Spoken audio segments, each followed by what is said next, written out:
여러분, 소금. 우리 식탁에 빠지지 않는 필수품이죠. 그런데 이 소금을 물에 녹인 소금물이 단순한 짠 물을 넘어 우리 건강과 생활 곳곳에서 놀라운 역할을 하고 있다는 사실을 알고 계십니까? 소금물 하면 어떤 것이 떠오르시나요? 아마도 바닷물, 생리식염수, 아니면 목이 아플 때 하는 가글 정도일 겁니다. 우리는 소금물을 너무나 흔하게 접하지만 그 뒤에 숨겨진 과학적 원리와 올바른 사용법에 대해서는 의외로 잘 모르고 있습니다. 잘못된 농도로 소금물을 사용했다가 오히려 독이 되거나 효과를 전혀 보지 못하는 경우도 많죠. 오늘 이 영상에서는 소금물이 우리 생활과 건강에 미치는 영향을 과학적인 근거를 바탕으로 깊이 파헤쳐 보겠습니다. 특히 많은 분들이 궁금해하는 소금물 가글과 코 세척의 A부터 G까지 음식을 저장하고 맛을 내는 소금물의 과학적 마법까지 이 영상 하나로 소금물 박사가 되실 수 있을 겁니다. 자, 그럼 시작해 볼까요? 챕터 1 가장 흔한 활용법의 비밀. 소금물 가글 약 4분. 소금물 활용법 중 가장 대중적인 것은 단연 가글일 겁니다.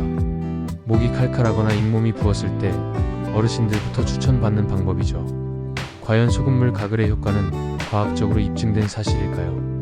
1-1 소금물 가글, 과학적으로 어떤 효과가 있나? 소금물 가글의 핵심 효능은 살균 작용과 삼투압 작용입니다.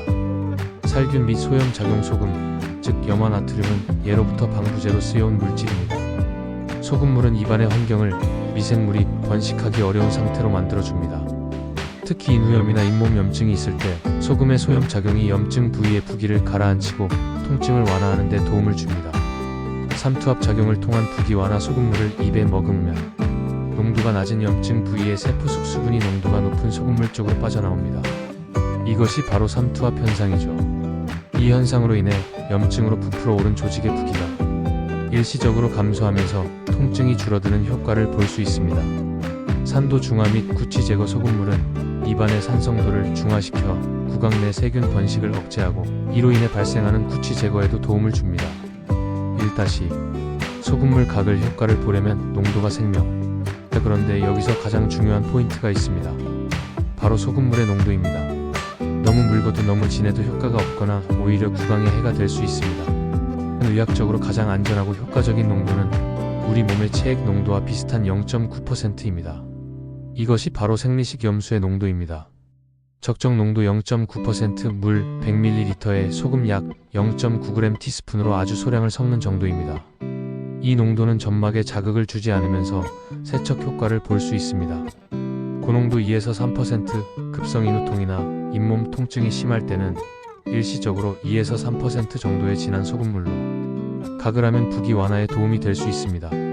하지만 이 농도는 구강 점막을 건조하게 하거나 자극을 줄 수 있으므로 장기 사용은 절대 피해야 합니다. 1-3 절대 하지 말아야 할 주의사항.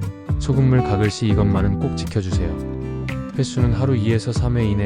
너무 자주 사용하면 구강 점막이 건조해지거나 자극을 받을 수 있습니다. 소금을 직접 문지르지 마세요. 굵은 소금이나 소금 결정 자체를 칫솔에 묻혀 양치하거나 잇몸에 문지르는 행위는 치아 표면 에나멜을 마모시키고 잇몸에 상처를 낼 수 있는 매우 위험한 행동입니다. 일반 정제염, 천일염은 완전히 녹여서 사용 시에는 반드시 물에 소금을 완전히 녹여서 사용해야 합니다. 굵은 입자가 남아있으면 치아와 잇몸에 손상을 줄 수 있습니다. 가글 후 30분은 물로 헹구지 마세요. 가글 효과를 극대화하기 위해 헹구지 않고 30분 정도 그대로 두는 것이 좋습니다. 단, 너무 짜서 불편하다면 살짝 물로 헹궈주세요. 챕터 2 호흡기 건강의 필수템. 생리식염수 코 세척 네이저 린싱. 비염, 축농증 환자분들에게는 이미 필수템이 된 코 세척. 여기서 사용하는 액체 역시 소금물, 정확히는 멸균된 0.9% 생리식염수입니다. 코 세척이 왜 호흡기 건강에 그토록 중요할까요? 2-1 코 세척, 왜 0.9% 생리식염수만 써야 할까? 삼투압의 중요성. 코 세척의 핵심은 삼투압의 원리에 있습니다. 코 점막은 매우 예민하며 우리 몸의 체액, 눈물, 콧물, 혈액과 같은 0.9%의 나트륨 농도를 유지하고 있습니다. 0.9% 생리식염수 사용 시 농도가 같으므로 삼투압 현상이 일어나지 않아 점막에 자극을 주지 않고 코 안의 분비물, 미세먼지, 세균 등을 부드럽게 씻어낼 수 있습니다. 일반 수돗물이나 생수 사용 시 수돗물은 나트륨 농도가 0.9%보다 훨씬 낮습니다. 따라서 삼투압 현상에 의해 수돗물이 코 점막 세포 안으로 흡수되어 점막이 부풀어 오릅니다. 이로 인해 오히려 코막힘 증상이 악화되거나 통증이 유발될 수 있습니다. 고농도 소금물 사용 시 반대로 농도가 너무 높으면 점막 속의 수분이 소금물 쪽으로 빠져나가 점막이 수축하고 건조해져 심한 자극과 통증을 유발합니다. 이처럼 코 점막을 보호하고 안전하게 세척하기 위해서는 반드시 0.9% 멸균 생리식 염수를 사용해야 합니다. 렌즈 세척용 식염수에는 방부제가 들어있으니 절대 사용하지 마세요. 2- 코 세척의 올바른 방법. 이제 올바른 코 세척 방법을 단계별로 보여드리겠습니다. 온도 맞추기 생리식 염수를 30에서 35도씨 정도로 미지근하게 데워서 사용합니다. 너무 차거나 뜨거우면 점막에 자극을 줍니다. 자세 잡기 세면대 앞에서 고개를 45도 정도 숙이고 세척할 코 쪽으로 살짝 기울입니다. 호흡법 세척액을 주입하는 동안에는 입으로 아소리를 내면서 숨을 쉬어야 합니다. 코로 숨을 쉬거나 침을 삼키면 세척액이 귀로 연결된 이관으로 역류의 중이염 등의 통증을 유발할 수 있습니다. 주입 및 배출 세척기구 끝을 코에 대고 부드럽게 식염수를 주입하면 식염수가 코 내부를 지나 반대쪽 코로 흘러나옵니다. 마무리 세척 후 코를 세게 풀지 말고 가볍게 닦아내거나 약하게 하고 풀어 코 안에 남은 잔여물을 배출합니다.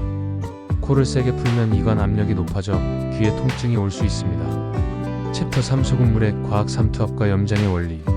소금물은 건강뿐만 아니라 음식에서도 기적을 일으킵니다. 바로 삼투압이라는 과학적 원리를 이용한 염장 기술 덕분입니다. 3-1 삼투압의 원리로 미생물 번식을 막다. 고대부터 소금은 가장 중요한 천연 방부제였습니다. 소금물에 생선이나 채소를 절여 저장할 수 있었던 이유는 간단합니다. 삼투압은 농도가 낮은 쪽에 물이 반투과성 막을 지나 농도가 높은 쪽으로 이동하는 현상입니다. 음식에 적용 소금물에 채소를 담그거나 소금을 뿌리면 농도가 낮은 채소, 세포 내부의 수분이 농도가 높은 바깥 소금물 쪽으로 빠져나갑니다. 이로 인해 채소의 숨이 죽고 부피가 줄어들며 짠맛이 배게 되죠. 보존 효과. 미생물 역시 세포로 이루어져 있습니다. 고농도의 소금물 속에서는 미생물 세포 속의 수분이 외부로 빠져나가 원형질 분리, 미생물이 활동을 멈추거나 죽게 됩니다. 이것이 바로 소금물이 부패를 막고 음식을 장기 보존할 수 있게 하는 핵심 원리입니다. 3- 고기 맛을 살리는 브라인의 마법. 삼투압의 원리는 현대 요리에서도 중요한 역할을 합니다. 특히 닭고기나 돼지고기의 맛을 극대화하는 브라인, 즉 염지 과정이 대표적입니다. 수분 흡수 및 보존. 고기를 묽은 소금물 보통 5에서 10%에 담가두면 처음에는 삼투압으로 인해 고기 속 수분이 약간 빠져나가지만 시간이 지나면서 고기 근섬유 구조가 이완됩니다. 이완된 근섬유 사이로 소금물과 함께 물이 다시 흡수되면서 조리 중 수분 손실을 막고 고기의 육즙을 지켜줍니다. 단백질 변성. 염분에 의해 고기 속 단백질 일부가 변성되면서 근섬유가 느슨해지고 이 결과 고기가 훨씬 부드러워지고 촉촉해집니다.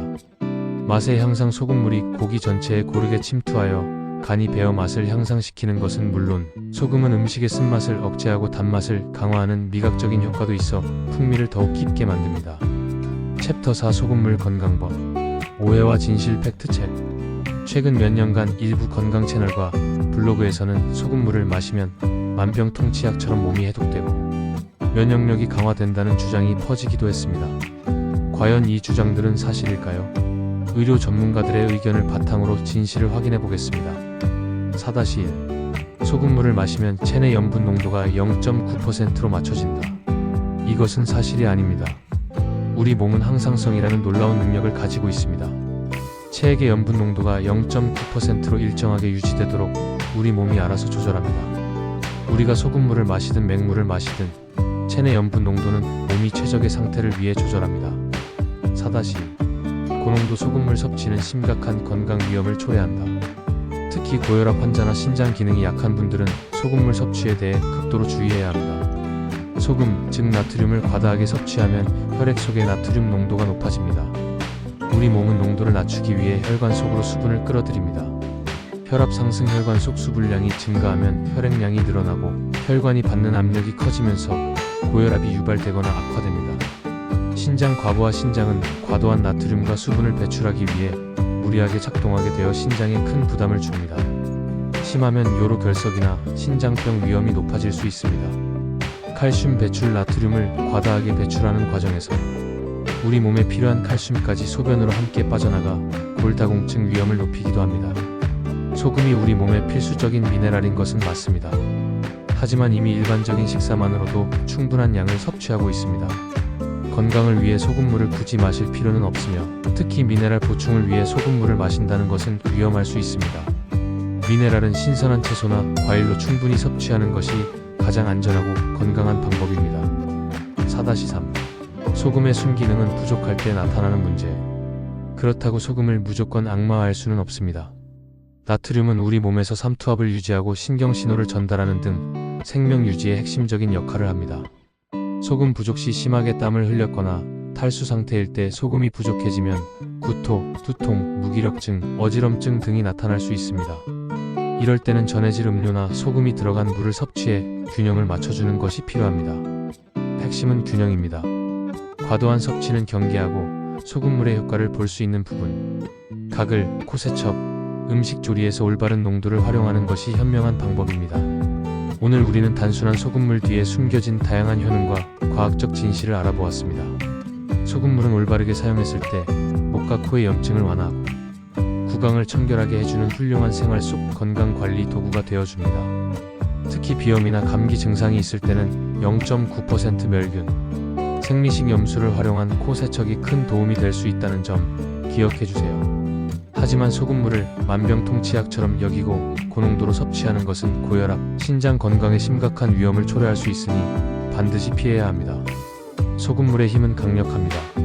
중요한 것은 그 힘을 어디에, 그리고 어떤 농도로 활용하느냐의 지혜입니다.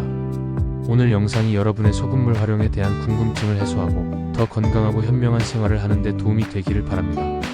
영상이 유익했다면 구독과 좋아요, 그리고 소금물에 대한 여러분의 경험이나 질문을 댓글로 남겨주세요. 저는 다음에도 더 흥미로운 주제로 돌아오겠습니다. 지금까지 건강 채널 해피해피였습니다. 감사합니다.